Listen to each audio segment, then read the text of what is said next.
जय श्री राम, वंदे मातरम, भारत माता की जय। बंद करो ये कहना कि पर्यटकों पर हमला हुआ है। पर्यटकों पर नहीं, हिंदुओं पर हमला हुआ है।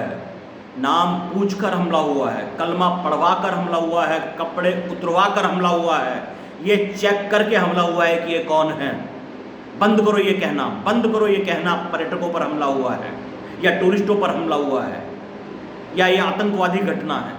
ये कोई आतंकवादी घटना नहीं है, अघोषित युद्ध है जो छेड़ दिया गया इस देश के काफिरों के खिलाफ। अब खुलकर इस विषय पर बात करने का समय आ गया है। और कहाँ है वो अच्छे और सच्चे मुसलमान जो गाजा के लिए तो खड़े हो जाते हैं, पर यदि इस देश में कोई हिंदू मरता है तो उसके लिए कोई आवाज़ नहीं उठाता, कोई खड़ा नहीं होता। कहाँ है वो? क्यों नहीं सड़कों पर उतरते? क्यों नहीं कहते ये गलत हो रहा है? वो जो आतंकवादी, वो जो दहशतगर्द जिन्होंने कल ये कायरतापूर्वक हिंदुओं को मारा है, वो कल से पहले कहाँ रुके हुए थे? कल के बाद कहाँ रुक गए? किसने उनको संरक्षण दिया? कौन है वो लोग? क्यों नहीं ये पूछा जाता, क्यों नहीं ये बताया जाता कि कौन है वो लोग? ये आतंकी कहाँ जाके छुप जाते हैं, कहाँ छुपे रहते हैं, कौन इनके पीछे है?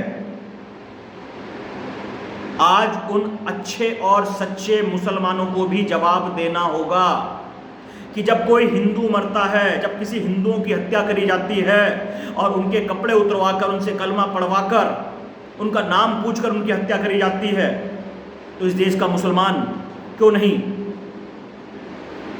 विरोध करता? वो क्यों नहीं कहता कि हाँ ये गलत हुआ है, ये इस्लाम नहीं है, ये इस्लाम का जिहाद नहीं है? क्या है फिर ये? आज मन पीड़ित है, दुखी है, थक गए हैं हम, थक गए हम अपनों की लाशों को ढोते ढोते।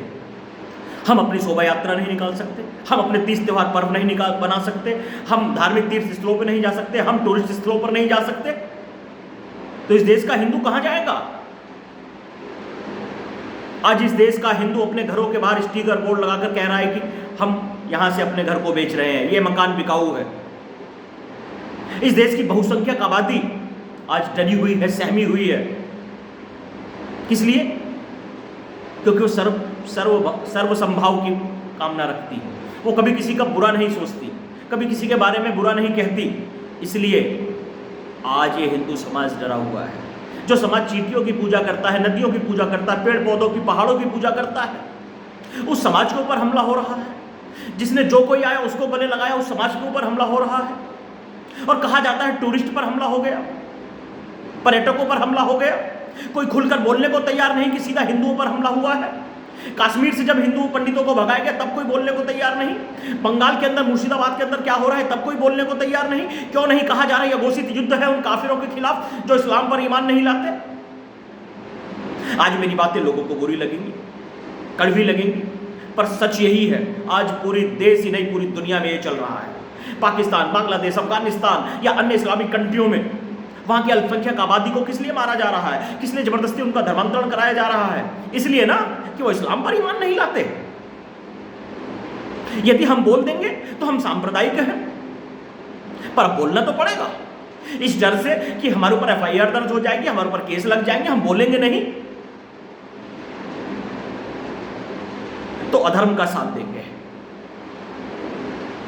खुलकर बोलने की आवश्यकता है। और सच्चे पक्के मुसलमानों से भी मैं निवेदन करता हूं, आइए खुलकर कहिए। यदि आप समर्थन इनका विरोध करते हैं तो खुलकर सड़कों पर उतरिए, जिस प्रकार गाजा के विरोध में आप लोग खड़े थे।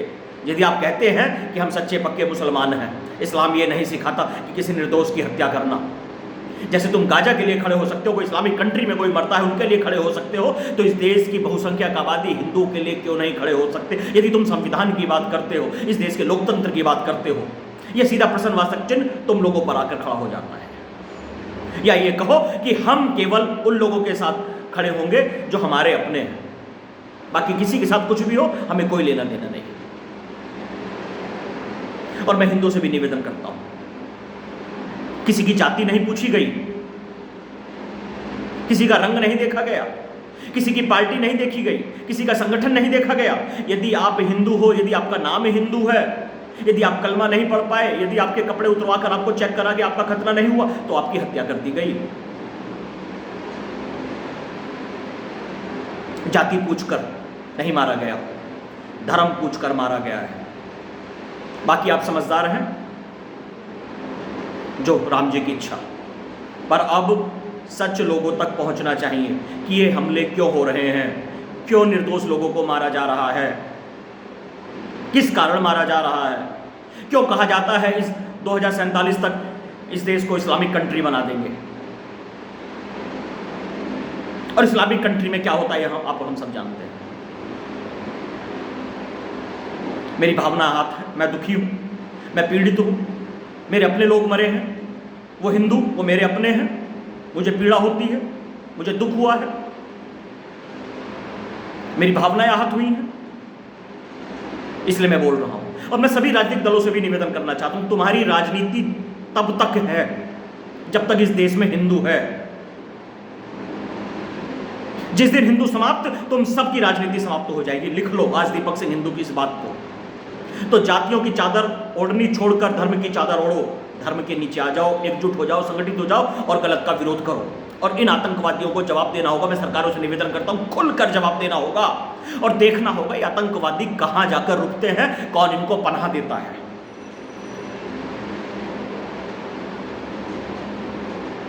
और सच्चे और पक्के मुसलमानों से भी निवेदन है, आ जाओ, करो विरोध, खुलकर आओ। गंगा जमनी तहजीब, भाईचारा क्या केवल हम ही नहीं मानेंगे? तुम्हारी जिम्मेवारी नहीं है। जय श्री राम, वंदे मातरम, भारत माता की जय।